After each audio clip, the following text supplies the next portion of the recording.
નમસ્તે, હું આદર્શ છું. વેલકમ ટુ આદર્શ એજ્યુકેશન સોસાયટી. ચાલો બાળકો, આજના વિડીયોમાં તમારું સ્વાગત છે. આજે હું સ્ટાન્ડર્ડ 5 સબ્જેક્ટ ગુજરાતી ચેપ્ટર 2 તમારો મત આપો એના વિડીયો પાર્ટ 3 વિશે તમને સમજૂતી આપીશ. બરાબર, વિડીયો પાર્ટ 3માં આપણે સ્વાધ્યાયના પ્રશ્નો જોવાના છે, કેમ કે આપણે આગળ પાઠની સમજૂતી જોઈ ગયા. વિડીયો પાર્ટ 2માં પાઠની સમજૂતી, એમના શબ્દાર્થ એ વિશે સમજી ગયા. બરાબર, હવે પ્રશ્નોના જવાબમાં જે આપણા માટે જરૂરી છે એ પ્રશ્નો લઈને હું તમને સમજૂતી આપીશ. બરાબર, હવે પહેલું છે પ્રશ્ન કે પક્ષીઓને મદદરૂપ થવા આપણે શું શું કરવું જોઈએ. પક્ષીઓને મદદરૂપ થવા આપણે શું શું કરવું જોઈએ?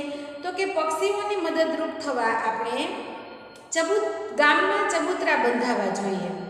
ચબૂતરા એટલે તો તમને ખબર પડે ને કે આમ એક ગોળ જેવું હોય, બરાબર, નીચેથી ઉપર અગાસી જેવું હોય, નીચે પક્ષીઓ રહી શકે અને ઉપર દાણા માટે ચણ નાખી શકાય. બરાબર, એના ચણ માટે દાણા નાખી શકાય અને એને નીચે પાણીની બધી ટીંગાડ્યા હોય એ પાણી ટૂંકમાં રહેઠાણ, ખોરાક અને પાણીની તમામ એની જરૂરિયાતો સંતોષાઈ જાય માટે ચબૂતરા બંધાવવા જોઈએ.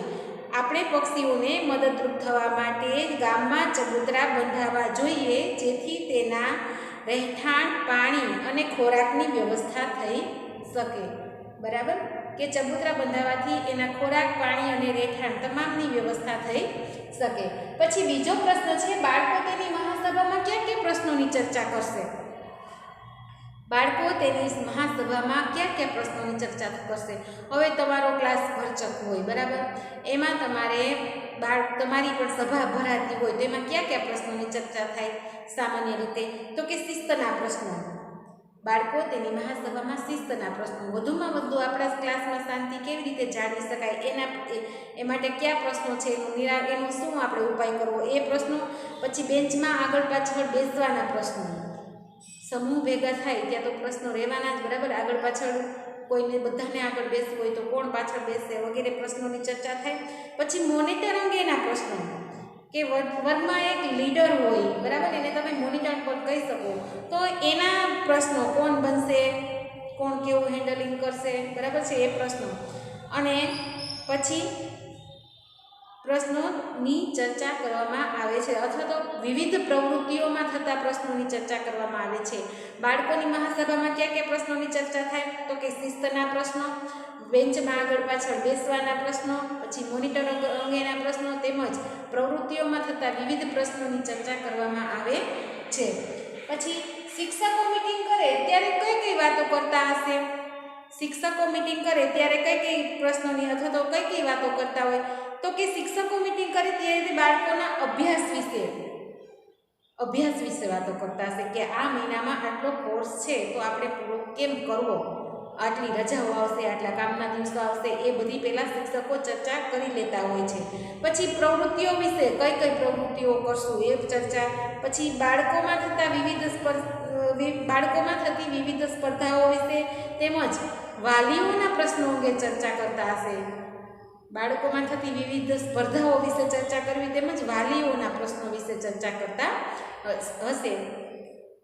શાળાઓમાં ઘણા બધા પ્રશ્નો હોય છે, માત્ર બાળકો સ્કૂલે આવીને ભણી જાય છે એવું નથી. ક્યારેક કંઈક બની જતું હોય છે, અથવા તો શિક્ષકોમાં કંઈક ઉણપ દેખાય તો પ્રશ્નો વાલીઓ કરતા હશે. બાળકોમાં કંઈક ઉણપ દેખાય તો શિક્ષકો છે એ એના પેરેન્ટ્સ મીન્સ કે એના વાલીને કહેતા હોય છે. આવા બધા પ્રશ્નોની ચર્ચા કરતા હોય છે. પછી હવે પાઠના આધારે પ્રશ્નો છે કે બધા પક્ષીઓ શા માટે એકઠા થયા હતા? બધા પક્ષીઓ શા માટે એકઠા થયા હતા? તો કે બધા પક્ષીઓ મહાસભામાં પોતપોતાના પ્રશ્નોના નિરાકરણ માટે એકઠા થયા હતા. બધા પક્ષીઓ મહાસભામાં પોતપોતાના પ્રશ્નોના નિરાકરણ માટે શું એટલે કે ઉપાય માટે એકઠા થયા હતા. ઉપપ્રમુખ તરીકે કોની પસંદગી થઈ, શા માટે? ઉપપ્રમુખ તરીકે કોની પસંદગી થઈ, શા માટે? તો કે ઉપપ્રમુખ તરીકે શાહમૃગની પસંદગી થઈ. બરાબર, પ્રમુખ તરીકે ગરુડરાજ આવ્યા, તો ઉપપ્રમુખ તરીકે શાહમૃગની પસંદગી થઈ, કારણ કે શાહમૃગ દોડવામાં હોશિયાર છે અને દેખાવમાં સુંદર છે, એટલા માટે એની પસંદગી થઈ. બરાબર, પછી શિકારીઓ બાજને શા માટે પાડે છે? પછીનો પ્રશ્ન છે કે શિકારીઓ બાજને શા માટે પાડે છે? શિકારીઓ બાજ પાસે બીજા પક્ષીઓનો શિકાર કરાવે છે, તેથી તેને શિકાર કરવો પડતો નથી, માટે તે બાજને પાડે છે. શિકારીઓ બાજ પાસે બીજા નાના પક્ષીઓનો શિકાર કરાવે છે, બરાબર, તેથી તેને શિકાર કરવો પડતો નથી, માટે તે બાજને પાડે છે. માણસ હવે પછીનો પ્રશ્ન છે માણસ જાતને કાગડાઓ સી રીતે ઉપયોગી છે? માણસ જાતને કાગડાઓ સી રીતે ઉપયોગી છે? તો કે માણસ જાતને કાગડાઓ છે મરેલા પક્ષીઓના મૃતદેહને ખાઈ જાય છે. હવે આપણે અહીંયા નગરપાલિકા અને પંચાયતને બધા કામ કરે છે, જ્યાં ત્યાં ગંદકી હોય એ દૂર કરે છે, બરાબર. તો દૂર સુધી જંગલોમાં જે પ્રાણીઓ વસવાટ કરતા હોય છે ત્યાં કોઈ સફાઈ કામદાર જતા નથી, ત્યાં કંઈ ચોખ્ખાઈ હોતી નથી, પણ વાતાવરણમાં હવા તો બધેથી થઈને જ આવે છે, તો પ્રાણીઓ મરી જાય છે, બરાબર. એમના મૃતદેહ સડે છે તો કેટલી વાસ થાય છે, બધે ગંદકી ફેલાય છે, હવામાં પણ દૂષણ ફેલાઈ જાય છે, વાયરસ આવી જાય છે. પણ પક્ષીઓ શું કરે છે કે કાગડાઓ મરેલા પ્રાણીઓના મૃતદેહને ખાઈ જાય છે, તેથી ત્યાં ગંદકી થતી નથી, વાતાવરણ દૂષિત થતું નથી, વાતાવરણ દૂષિત એટલે ખરાબ થતું નથી, અને માણસ જાત બીમાર પડતી નથી. આ રીતે કાગડાઓ માણસ જાતને ઉપયોગી છે. આ શુદ્ધ હવા આવે છે એમાં અમુક ટકા હિસ્સો કાગડાઓનો પણ છે, કારણ કે એ આ બધી જે દુર્ગંધ ફેલાય છે એનાથી આપણને બચાવી લે છે, બરાબર. તો સાચો જવાબ શું આવશે કે કાગડાઓ મરેલા પક્ષીઓ પ્રાણીઓના મૃતદેહને ખાઈ જાય છે, તેથી ગંદકી થતી નથી, વાતાવરણ દૂષિત થતું નથી, અને માણસ જાત બીમાર પડતી નથી. આ રીતે કાગડાઓ માણસ જાતને ઉપયોગી છે. માણસોએ સારસ પક્ષીઓ પાસેથી શું શીખવા જેવું છે? પછીનો પ્રશ્ન છે કે માણસોએ સારસ પક્ષીઓ પાસેથી શું શીખવા જેવું છે? તો કે સારસીમાં રહેલો પ્રેમ ભાવનો ગુણ માણસોએ શીખવા જેવો છે, કે એ એકબીજા વિના રહી શકતા નથી, એક મરી જાય તો બીજું ઝૂરીને મરી જાય છે. તો સારસીમાં રહેલો પ્રેમ ભાવનો ગુણ છે એ માણસોએ શીખવા જેવો છે. ટૂંકમાં અંદરો અંદર વેરઝેર નહીં રાખવાના, ઝઘડવાનું નહીં, પણ પ્રેમથી શાંતિથી રહેવાનું છે, બરાબર. અને નવો પ્રશ્ન છે કે ઘુવડને રાતના ચોકીદાર તરીકે કેમ નિમ્યું હશે? ઘુવડને રાતના ચોકીદાર તરીકે કેમ નિમ્યો છે? તો કે ઘુવડ રાત્રે જાગે છે અને દિવસે ઊંઘે છે. ઘુવડ રાત્રે જાગે છે અને દિવસે ઊંઘે છે, તેથી તેને રાતના ચોકીદાર તરીકે નિમ્યું હશે. ઘુવડ રાત્રે જાગે છે અને દિવસે ઊંઘે છે, તેથી તેને રાતના ચોકીદાર તરીકે નિમ્યું હશે, બરાબર. તો આ તમારા સ્વાધ્યાયના પ્રશ્નો છે. હવે તમારી ટેક્સ્ટબુકમાં પેજ નંબર 19 પર એક પ્રશ્ન એવો છે કે મને ઓળખી મારું નામ લખો. મને ઓળખો અને પછી મારું નામ લખો. તો એમાં શું છે કે ઘણા જૂના સમયથી અમારી પેઢીઓનું નામ પ્રસિદ્ધ છે. ઘણા જૂના સમયથી અમારી પેઢીઓનું નામ પ્રસિદ્ધ છે. તો એમાં શું આવશે? ગરુડ. શું આવશે? ગરુડ. એ તમને આપેલું છે, બરાબર. પછી બીજું છે ભગવાન અમારા પર સવારી કરે છે, તેથી લોકો અમારો આદર કરે છે. ભગવાન અમારી પર સવારી કરે છે. પાઠમાં એવું જ એક જ આપ્યું છે વસ્તુ કે ગરુડ પર ભગવાન વિષ્ણુ છે એ સવારી કરે છે, તો ત્યાં પણ ગરુડ આવશે. કોના ઉપર સવારી કરે છે ભગવાન? ગરુડ ઉપર. વિષ્ણુ ભગવાન કોના ઉપર સવારી કરે છે? ગરુડ. અમે આમ તો આફ્રિકાના, પણ ભારતમાં અમારી વસ્તી ખરી.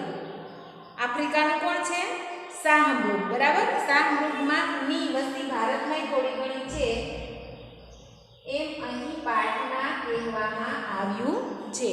આમ તો અમે આફ્રિકાના, પણ ભારતમાં અમારી વસ્તી ખરી, એવું કોણ બોલે છે? અથવા તો એવું કોણ છે? તો કે શાહમૃગ. અમે શિકાર કરવામાં હોશિયાર છીએ. આવું બાજ વિશે કહેવામાં આવ્યું છે કે બાજ છે એ નાના પક્ષીઓનો શિકાર કરીને પક્ષીઓ પેલા છે ને શિકારીઓ એને મદદ કરે છે, બરાબર. તો બાજ છે એ શિકાર કરવામાં હોશિયાર છે. ખાવા પીવાથી થતો બંધવાળ હટાડવા માટે અમે સતત કામ કરીએ છીએ. આવું કોણ આપણું સફાઈ કામદારનું કામ કરે છે? તો કે કાગડો.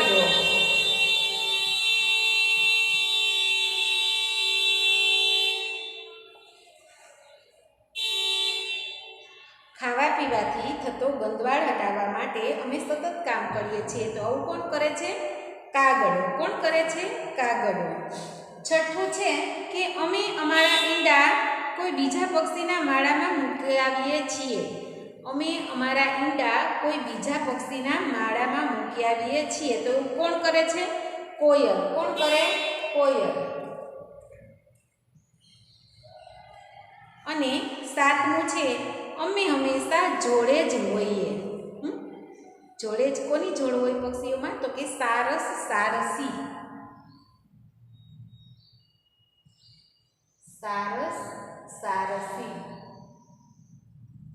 એ પક્ષીઓ બે છે હંમેશા જોડે જ હોય છે. બરાબર.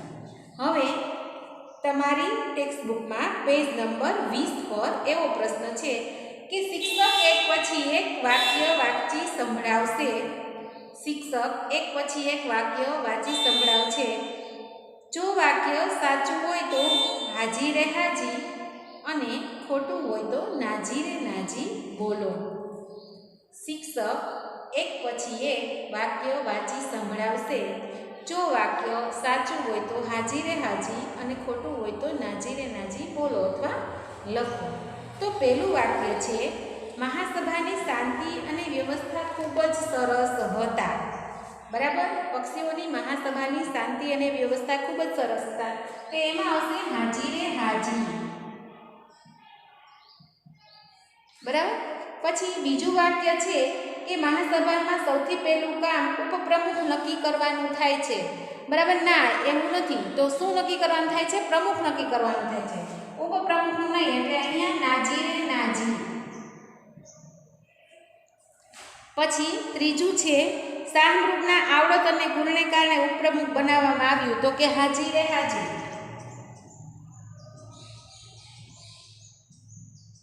એના જે ગુણો છે એના હિસાબે એને ઉપપ્રમુખ બનાવવામાં આવ્યું. નિશાનબાજ બનાવવા માટે ગીધ, બાજ અને કાગડો સ્પર્ધામાં ઉતર્યા. આવું તો પાઠમાં ક્યાંય છે ને. તો ક્યાં આવશે? નાજી રે નાજી. પછી પાંચમું છે પોતાના સમૂહની વાત કાગળીઓએ રજૂ કરી. કાગળીઓએ રજૂ કરી નહીં, કાગડાઓએ રજૂ કરી. એટલા માટે અહીંયા આવશે નાજી રે નાજી.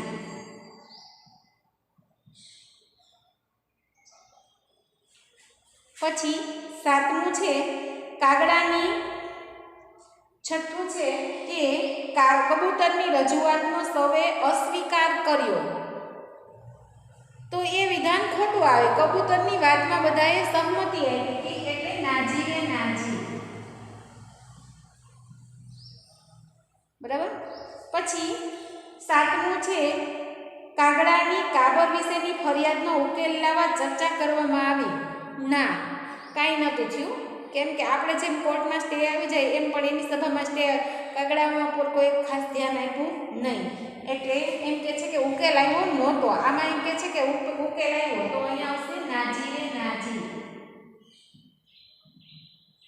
પછી આઠમું છે મહાસભામાં ફક્ત એક જ કામ થયું, ઘુવડને ચોકીદાર બનાવવાનું. તો નાજી રે નાજી. ઘણા બધા કામ, 4-5 કામ થયા હતા, એક જ કામ નહોતું થયું. સારસ સારસી જેવો પ્રેમ માણસોમાં પણ હોતો નથી. એ વાત બધા પક્ષીઓને ગમી. હા, બધાએ હાજીએ હાજી. કબૂતરોને એ વાત વિશે પ્રાઉડ છે, એને એના ઉપર ગર્વ છે કે સારસ સારસી જેવો પ્રેમ માણસોમાં પણ હોતો નથી. એવું કાબરે કીધું હતું. એ વાત બરાબર છે. કેમ કે એકબીજાના વિરહમાં મરી જાય છે. એક મરી જાય તો બીજું મરી જાય. જ્યારે માણસોમાં એ મરતા નથી. માણસો તો ટેસ્ટથી જીવે છે. બરાબર. એટલે એ વાક્ય યોગ્ય છે. હાજી. પક્ષીઓ ખુશ થયા એ સાંભળીને. તો હાજી રે હાજી. હવે તમારી ટેક્સ્ટ બુકમાં પેજ નંબર 20 પર એક એવો પ્રશ્ન છે કે નીચે આપેલા શબ્દોમાં મૂળ શબ્દોનો ઉપયોગ કરી વાક્ય પ્રયોગ કરો. નીચે આપેલ શબ્દોમાં મૂળ શબ્દોનો ઉપયોગ કરી વાક્ય પ્રયોગ કરો. એમાં તમારી ટેક્સ્ટ બુકમાં 2 વાક્ય પ્રયોગ આપેલા છે અને તમારે ત્રીજો જાતે કરવાનો છે. હવે પહેલો શબ્દ છે ભીડ એટલે ગીર્દી, ટ્રાફિક જેને કહેવાય. બરાબર. જો એમાં પહેલો વાક્ય પ્રયોગ શું છે કે મહાસભાના સ્થાનમાં બરાબર ભીડ જામી હતી. જ્યાં મહાસભા ભરાવાની હતી ત્યાં બરાબર ભીડ હતી, બરાબર, એટલે ગીર્દી હતી. સેલનો લાભ લેવા હોલમાં લોકોની ભીડ ઉમટી પડી. બરાબર, આ બીજો વાક્ય પ્રયોગ. આપણે ત્રીજો કરવાનો છે, પણ કેવો, એમાં બે નથી આપ્યા એવો. મેળામાં ભીડ હોય છે, મેળામાં ભીડ હોય છે, લોકોની ભીડ હોય છે, એવું પણ તમે કહી શકો. પછી યોગ્ય એટલે લાયક. યોગ્ય એટલે લાયક, એમાં તમને બે વાક્ય પ્રયોગ આપ્યા છે કે પ્રમુખ માટે સૌથી યોગ્ય ગરુડરાજ લાગે છે. બીજું છે ચૂંટણીમાં યોગ્ય ઉમેદવારને જ મત આપવો જોઈએ. ત્રીજું શું મેં કીધું કે ડૉક્ટર એપીજે અબ્દુલ કલામ રાષ્ટ્રપતિ માટે યોગ્ય વ્યક્તિ હતા. ડૉક્ટર એપીજે અબ્દુલ કલામ રાષ્ટ્રપતિ માટે યોગ્ય વ્યક્તિ હતા. પછી ત્રીજો તમારો શબ્દ છે તક, એટલે મોકો અથવા અવસર. એમાં તકમાં બે વાક્ય પ્રયોગ ક્યાં આપ્યા છે કે પોપટે ઉપપ્રમુખની દરખાસ્ત મૂકવાની તક લીધી.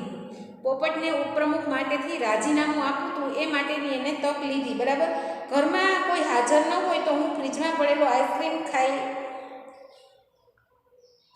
જ જાઉં, આવી તક થોડી ગુમાવાય. કે ઘરમાં કોઈ વ્યક્તિ હાજર ન હોય તો હું ફ્રીજમાં પડેલો આઈસ્ક્રીમ ખાઈ જાઉં છું, આવી તક ગુમાવાય નહીં.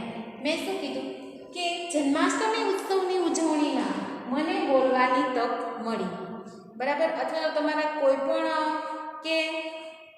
પણ મેડમના પીરિયડમાં મને બોલવાની તક મળી, એ પણ તમે લખી શકો. બરાબર, પછી રહેઠાણ એટલે રહેવાનું સ્થાન. રહેઠાણ એટલે રહેવાનું સ્થાન. એમાં બે આપ્યું છે કે શાહમૃગનું મૂળ રહેઠાણ આફ્રિકા છે.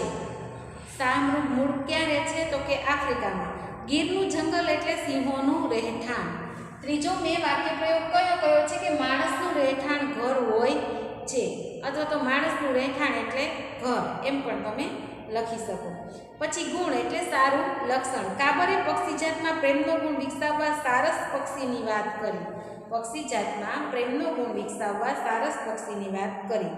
દાન આપવાના ગુણને કારણે જ કર્ણ દાનવીર કહેવાય છે. આ પ્રશ્ન છે મહાભારત, હિન્દુઓમાં એક ગ્રંથ છે મહાભારત. એમાં કર્ણ નામનો માણસ છે, પાંડવોનો છઠ્ઠો ભાઈ છે, કે જે દાન આપવા માટે ખૂબ જ પ્રખ્યાત હતો. સવારમાં ઉઠીને તે સૂર્ય ભગવાનની પૂજા કરીને આવતો હોય. એમાં એવી કહેવત છે કે કોઈ એને પાસે જે વસ્તુ માગે એ દાનમાં એ આપી દેતો. એટલો બધો દાન માટે એ પ્રખ્યાત હતો. બરાબર, તો ગુણને કારણે જ કર્ણ દાનવીર કહેવાય છે.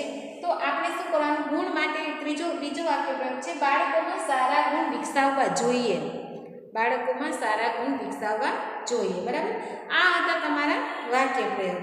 બરાબર, પછી છે સાચા અર્થવાળા વાક્ય સામે રાઇટ કરો. સાચા અર્થવાળા વાક્યો સામે રાઇટ કરો. તમારી ટેક્સ્ટ બુકમાં પેજ નંબર 21 પર એક વાક્ય છે, એને ઓપ્શનમાં 3 વાક્યો છે, એમાંથી કયું સાચું છે એ તમારે કહેવાનું છે. તો પહેલું છે કબૂતરને નિશાનબાજના પદ માટે બાજનું નામ કહ્યું, કારણ કે નિશાનબાજના પદ માટે બાજનું નામ કહ્યું કારણ શું? એમાં 3 ઓપ્શન છે, એમાં સાચું શું છે તો કે બ. સાચું શું છે? બ. કબૂતરને લાગે છે કે બાજ જો શિકારીને મદદ ના કરે તો પોતે અને બીજા પક્ષી બચી જાય. બાજ શું મદદ કરતો કે બીજા નાના પક્ષીઓનો શિકાર કરીને તે શિકારીને આપતો. હવે કબૂતરને એવું લાગે છે કે બાજને જો આપણે નિશાનબાજ બનાવીએ તો એ શિકારીને મદદ કરશે નહીં, તેથી આપણે બચી જશું, એટલે બી.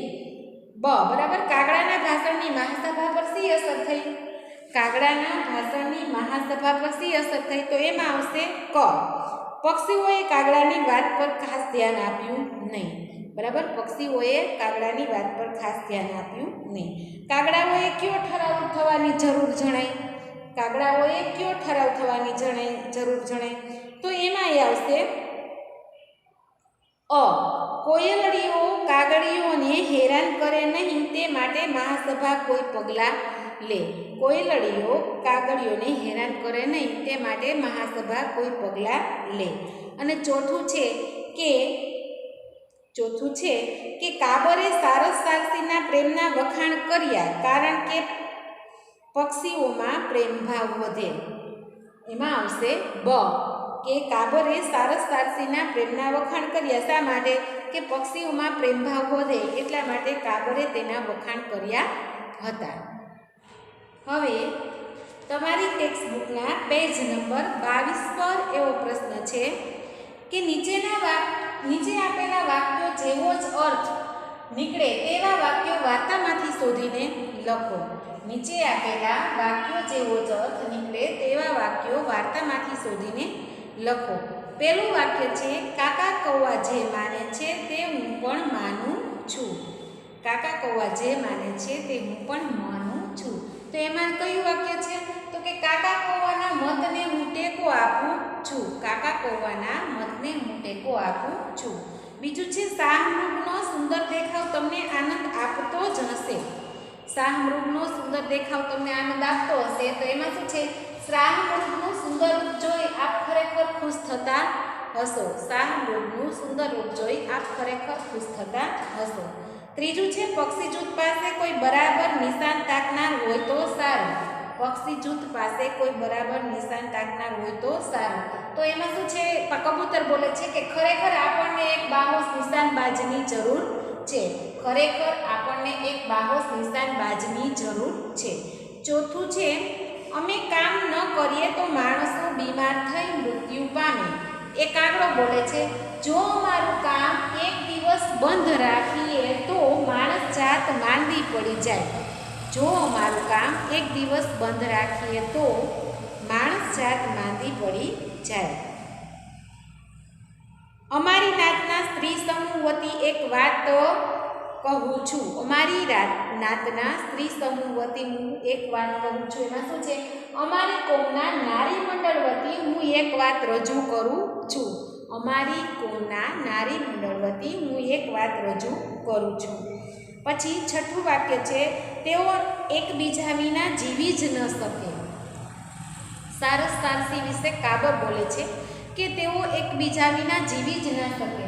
બેમાંથી એક મરી જાય તો બીજું જુરી જુરીને મરી જાય અથવા તો દુઃખી થઈને મરી જાય તેના વિરહમાં. આવા છે એ વાક્યો તમારે પાઠમાંથી શોધવાના હતા. બરાબર. પછી છે નીચે આપેલા પક્ષીઓએ પાઠમાં બોલેલ 3 વાક્યો લખો. નીચે આપેલા પક્ષીઓ વિશે પાઠમાં બોલેલ 3 વાક્યો લખો. બરાબર. હવે એમાં પહેલું આપ્યું છે તમને કબૂતર. શું આપ્યું છે? કબૂતર. હવે કબૂતર વિશે 3 વાક્યો એને પાઠમાં બોલ્યા હોય એ વાક્ય બોલવાના છે કે ખરેખર આપણને એક બાહોશ નિશાનબાજની જરૂર છે. ખરેખર આપણે એક બાહોશ નિશાનબાજની જરૂર છે. પછી બીજું વાક્ય શું બોલે છે કે હું ધારું છું કે બાજ નિશાનબાજના કામ માટે પૂરેપૂરો લાયક છે. હું ધારું છું કે બાજ નિશાનબાજના કામ માટે પૂરેપૂરો લાયક છે. ત્રીજું વાક્ય કબૂતર શું બોલે છે? અમોને ખાતરી છે કે હવેથી તેઓ અમારા જેવા ગરીબ ભાઈઓને શિકારીઓથી બચાવશે. અમોને ખાતરી છે કે હવેથી તેઓ અમારા જેવા ગરીબ ભાઈઓને શિકારીઓથી બચાવશે. આવું કબૂતર બોલે છે. પછી કાગડો શું બોલે છે કે પણે બેઠેલી કોયલબાનુઓ અમારી કાગડીબાઈઓને હેરાન કરે છે. પણે બેઠેલી એટલે ત્યાં બેઠેલી, સામે બેઠેલી એમ કહી તો ચાલે. કોયલબાનુઓ અમારી કાગડીબાઈઓને હેરાન કરે છે. તેઓ અમારા માળામાં બેસી જઈ પોતાના ઈંડા અમારા ઈંડા ભેગા મૂકી નાસી જાય છે. અમારા માળામાં બેસી જાય છે અને પોતાના ઈંડા અમારા ઈંડા ભેગા મૂકીને નાસી જાય એટલે વહી જાય છે. આ બાબતમાં કોઈ ઠરાવ થવાની જરૂર છે. એમ કે છે કે મહાસભામાં આ બાબતમાં કોઈ તમે ઉકેલ મેળવો અથવા તો કોઈ ઠરાવ કાયદો પસાર કરો એમ કે છે. પછી કાબર શું બોલે છે કે સૌ પક્ષીઓએ સારસ સારસી જેવા થવું. સૌ પક્ષીઓએ સારસ સારસી જેવા થવું. સારસ સારસી જરા પણ છૂટા રહી શકતા નથી. સારસ સારસી જરા પણ છૂટા રહી શકતા નથી. એવો પ્રેમ તો અક્કલવાળા માણસોમાં પણ જોવા મળતો નથી. સારસ સારસી જેવો પ્રેમ છે એ અક્કલવાળા માણસોમાં એટલે કે બુદ્ધિશાળી માણસોમાં પણ જોવા મળતો નથી. ખરેખર બુદ્ધિશાળી માણસો છે એ કોઈની પાછળ જોઈ અને કોઈની પાછળ છે એ વિરહમાં મૃત્યુ પામતા નથી. કેમ કે એ તો પોતાની જિંદગી જીવી જાણે છે. બરાબર. એટલે પક્ષીઓમાં જે પ્રેમ ભાવ છે એ માણસોમાં જોવા મળતો નથી. હવે બાળકો તમારી ટેક્સ્ટ બુકમાં પેજ નંબર 25 પર એક પ્રવૃત્તિ આપી છે કે નીચે આપેલા વાક્યોમાં જો કોઈ કામ માટે આદેશ કરવામાં આવ્યો હોય હાજી લખો અને જો કોઈ કામ માટે વિનંતી કરવામાં આવી હોય, મદદ માંગી હોય તો ઓકે લખો. બરાબર, તમને વાક્ય કેવું લાગે છે કે આદેશ કર્યો છે કે મદદ માંગી છે, એના પ્રમાણે તમારે લખવાનું છે. તો પહેલું છે ટેકરાઓની પાછળ સૂરજ જુઓ. ટેકરાઓની પાછળ સૂરજ જુઓ, તો એમાં તમને શું કર્યું છે? આદેશ આપ્યો છે, એટલા માટે ત્યાં શું આવશે? હાજી. અને બીજું છે નાના પંખીઓએ આગળ અને મોટા પંખીઓએ પાછળ બેસવું. નાના પંખીઓએ આગળ અને મોટા પંખીને, જેથી બધાને દેખાઈ શકે. બરાબર, તો આ પણ એક ઓર્ડર કર્યો છે, એટલા માટે એ પણ હાજી આવશે. મહાસભાના સ્થાન આગળ ભીડ ઓછી કરો ને. મહાસભાના સ્થાન આગળ ભીડ ઓછી કરો, તો ત્યાં શું આવશે? ઓકે, કેમ કે ત્યાં એને શું કર્યું છે? મદદ માંગી છે, વિનંતી કરી છે. બરાબર, પછી મંડપની અંદર શાંતિ અને વ્યવસ્થા જાળવવાના રહેશે. આવું આપણે અમુક સ્થળોએ જઈએ એટલે કે આ કરવાનું રહેશે. બરાબર, તો ત્યાં શું આપ્યો છે? ઓર્ડર આપ્યો છે, એટલે હાજી. પછી ગરુડરાજને ઊંચા સ્થાન ઉપર બેસાડો, એ પણ એક ઓર્ડર આપ્યો છે, એટલા માટે હાજી. છઠ્ઠું છે ભોલાભાઈ પ્લીઝ ઝાડની ડાળી પરથી નીચે આવો. પ્લીઝ એટલે મહેરબાની કરીને.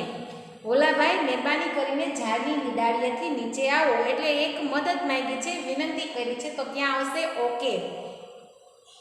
પછી સાતમું છે પહેલાં મારી વાત સાંભળશું. પહેલાં મારી હું કહે સાંભળશું, તો એ એક પણ એક વિનંતી કરી છે, એટલે આવશે ઓકે. બરાબર, પછી જો કાગડીબાઈઓને હેરાન કરશે તો એમને જંગલ બહાર કરવામાં આવશે. તો આ એક ઠરાવ પસાર થયો કે એને જંગલ બહાર કરવામાં આવશે, તો એ એક ઓર્ડર કર્યો છે, કે ત્યાં આવશે હાજી. પછી નવમું છે અત્યારે મંડપમાંથી કોઈએ બહાર જવું નહીં. અત્યારે મંડપમાંથી કોઈએ બહાર જવું નહીં, ત્યાં પણ હાજી. અને છેલ્લું વાક્ય છે મહાસભા પતે પછી ચણચણીને જવું. આપણે કોઈ પણ સંમેલનમાં ગયા હોય તો કે કાર્યક્રમ પૂરો થયા પછી દરેક વ્યક્તિએ પ્રસાદ લઈને જવું, તો એ એક વિનંતી કરી હોય છે. બરાબર છે, તો ચણચણીને જવું એક વિનંતી છે, માટે ત્યાં ઓકે લખાય. બરાબર છે, તો આ સાથે બાળકો તમારો વિડીયો પાર્ટ 3 છે એ આપણે આજે કમ્પ્લીટ કરીએ છીએ. Thank you for joining us.